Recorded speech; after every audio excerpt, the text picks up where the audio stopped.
हम डिस्कशन कर रहे हैं नेट जीआरएफ दिसंबर 2023 का पेपर। क्वेश्चन नंबर 31, निम्नांकित में से कौन से कथन सही है? ए, जहांगीर ने चित्रकार अबुल हसन को नादिर उल जमा यानी कि युग का आश्चर्य की उपाधि से सम्मानित किया था। ये बिल्कुल सही है कि जहांगीर ने अबुल हसन को नादिर उल जमा की उपाधि से सम्मानित किया था। सेकंड है ऑप्शन, जहांगीर ने चित्रकार अका को नादिर उल असर की उपाधि से सम्मानित किया था। ये रॉन्ग है, बी वाला स्टेटमेंट। नेक्स्ट है डी।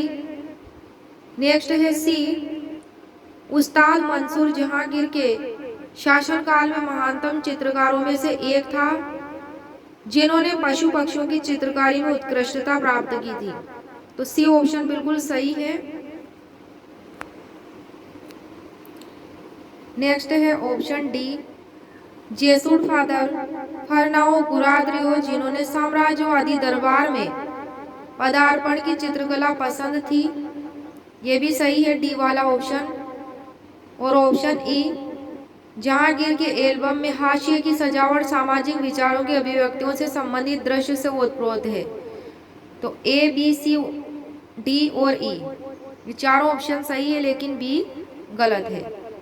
संबंधित नोट है, उस्ताद मंसूर को नादिर उल असर की उपाधि से सम्मानित किया गया था, ना कि चित्रकार अका को, इसलिए ही ये बी ऑप्शन रॉन्ग है।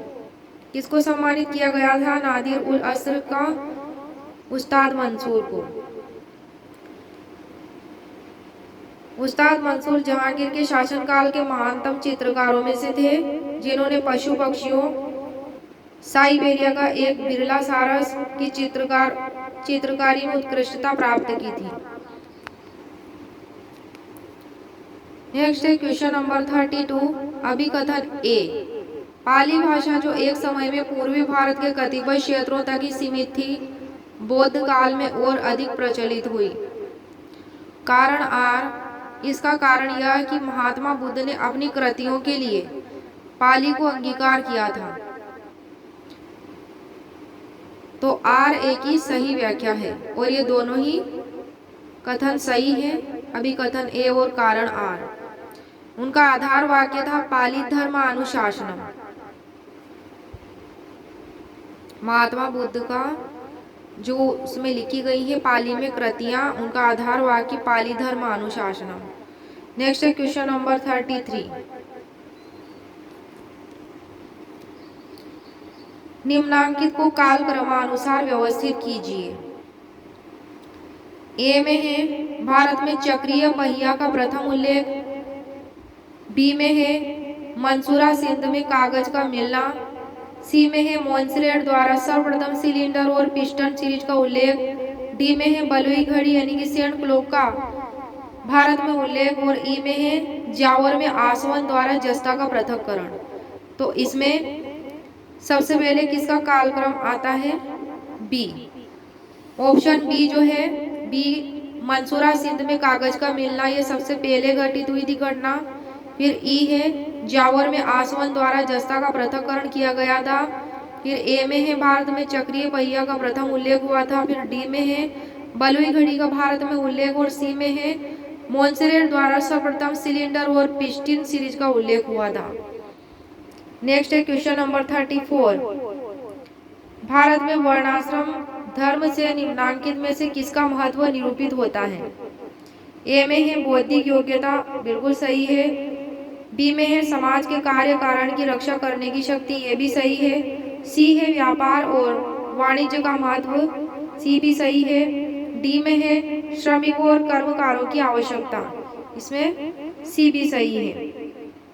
ई है इसमें जाति प्रथा को बढ़ावा दिया गया है, तो ये वाला इसमें सही नहीं है। नेक्स्ट है क्वेश्चन 35, निम्नांकित में से किस ग्रंथ की रचना आर्यभट्ट ने नहीं की थी? ए में है आर्यभट्टीय, बी में है आर्य शतशत, सी में है ब्रह्म सिद्धांत, और डी में है 10 गीतिका सूत्र।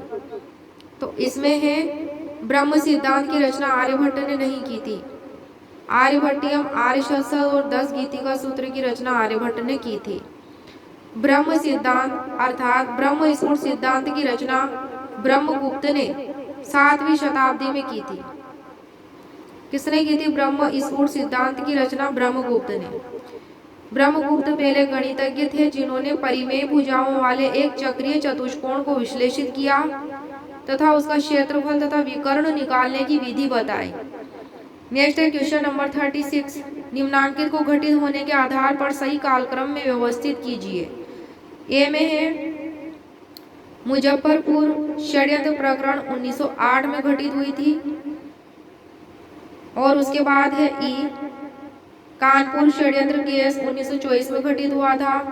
फिर है सी काकोरी षड्यंत्र केस जो 1925 में घटित हुआ था, और फिर है डी मेरठ षड्यंत्र केस 1929 में घटित हुआ था, और लास्ट में है बी लाहौर षड्यंत्र प्रकरण जो 1930 में घटित हुआ था। तो सबसे पहले की घटना है इसमें ऑप्शन के अकॉर्डिंग मुजफ्फरपुर षड्यंत्र प्रकरण, फिर है कानपुर षड्यंत्र केस, फिर है काकोरी षड्यंत्र केस, फिर मेरठ षड्यंत्र केस, और फिर लास्ट में लाहौर षड्यंत्र केस।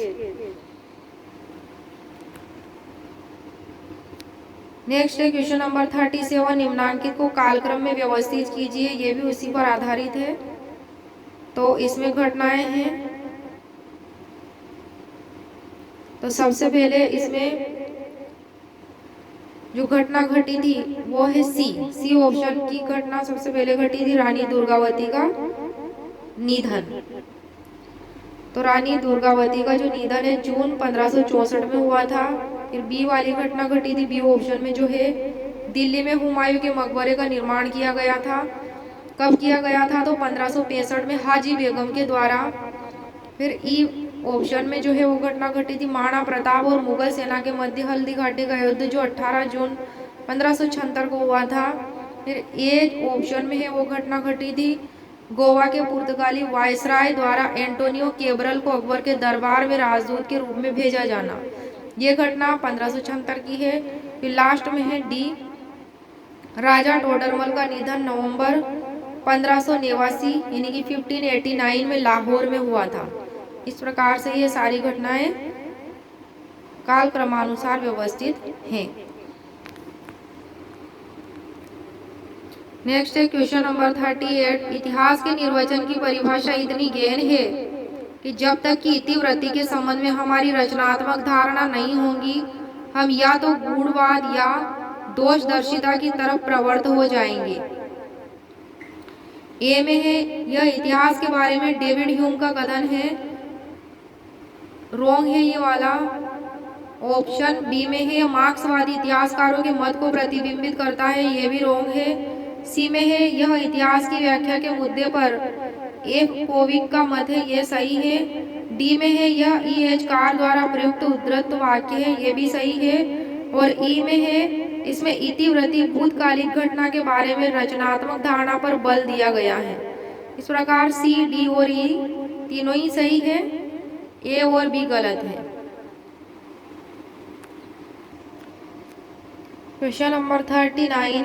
एडवर्ड सईद का प्राच्यवाद 1978, इससे संबंधित जो रिलेटेड कथन है ए में है यह भारत में प्राच्यवादियों के कार्य के बारे में विमर्श अनुचिंतन है, ये नहीं है, इसमें गलत है। बी सही है ऑप्शन। इसके फलस्वरूप सामंती व्यवस्था की सूझबूझ में बड़ा अंतर उत्पन्न हुआ।